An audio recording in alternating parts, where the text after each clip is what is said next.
Hi there, this is John Wilkinson again from History Made Easier. Now we know that actually most Americans didn't benefit from the boom years. The question is, why? And though I've partly covered this in my presentation on the worrying economy, this presentation will give it a closer examination. Now a bit of basic economics to begin with, but it's important. I might have explained it before, maybe with share prices, but it does no harm to repeat it if I have. A basic law of economics. If you have a lot of something, the price goes down. The buyers can shop around. Well, the same with jobs and pay. If there's a lot of people looking for a job, employers can adopt a take it or leave it stance. Think of this as we work our way through this presentation. Farmers, as you know, were having a particularly hard time. The trouble was they were overproducing. They had been encouraged to produce more during World War I, and farm machinery like combine harvesters and improved fertilizers had helped make American farmers the most efficient in the world. But there was now a surplus of foodstuffs, which meant prices went down. In 1921 alone, most farm prices fell by 50%. Also, American farmers were now in competition with Canadian farmers, who had also increased their efficiency, and others, for example Australian and Argentinian farmers, who were all competing for a share of the world market. None of these countries were involved in tariff wars either, whilst American tariffs had led to counter-tariffs on American produce. So, as the 1920s progressed, a vicious circle kicked in. Prices dropped, so income dropped, and farmers found it difficult to meet their mortgage payments, or their payments on loans. And of course, that meant farm labourers were let go too. Some of the base industries providing raw material, for example coal, overproduced too. But here another factor needs to be added to the equation. They also found themselves competing against newer products. Now I've said too much coal was being produced, and the market for coal was in any case shrinking, as oil, gas and electricity were increasingly used as alternatives. And even where coal was being used to generate electricity, new efficient technology meant electricity producers didn't use anything like as much coal as they had before.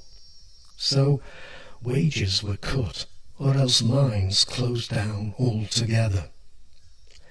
The traditional cotton and woolen industries found themselves in a similar position, as they faced competition from new artificial fibres such as rayon, and textile workers were already amongst the lowest paid.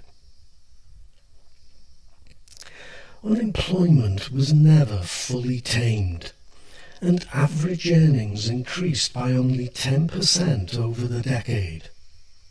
Another thing, the boom didn't necessarily create more jobs, as electrification and mechanization meant that less labour was needed in many industries.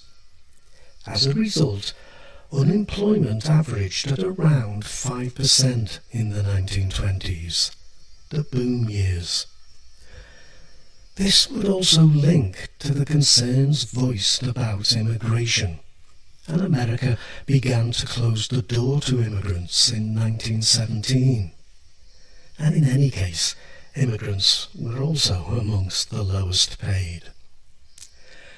And it also helps explain the racial tension in northern cities, resulting from the great migration north of African Americans in search of better paid jobs.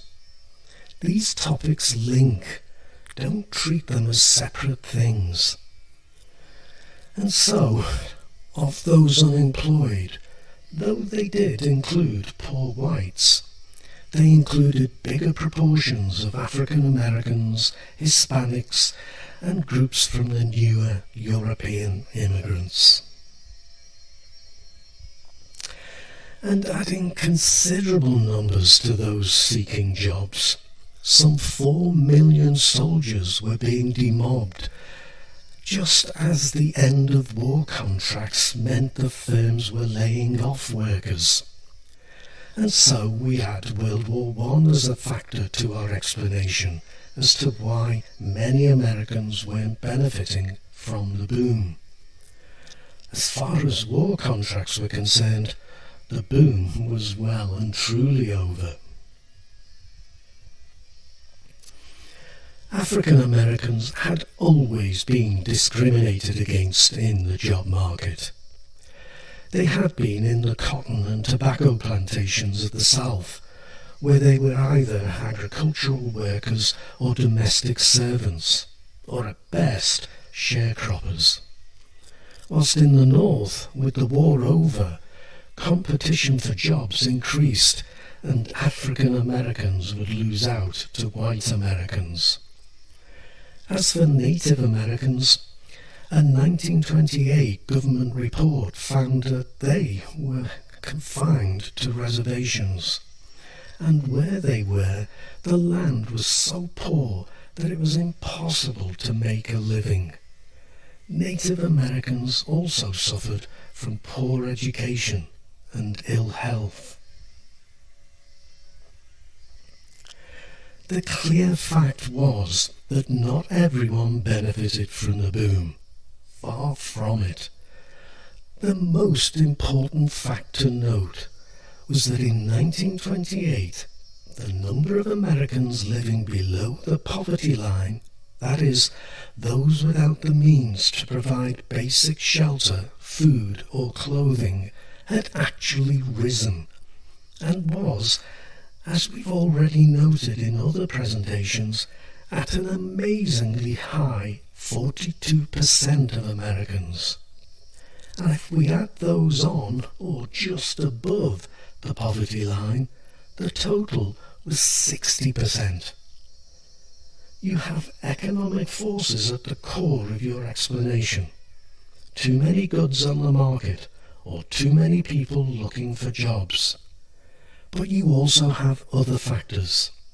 New commodities replacing old, the end of World War I, and racial prejudice affecting Native Americans, African Americans, and the newer European immigrants. You'll find lots more detail in my ebook, The Booming Economy, that you'll get on Amazon. But that's up to you. I hope this presentation proves useful for you. I think I've given you an analysis that you can make good use of. I certainly hope so. But for now, I'll thank you for listening and wish you the best in your studies. Cheers.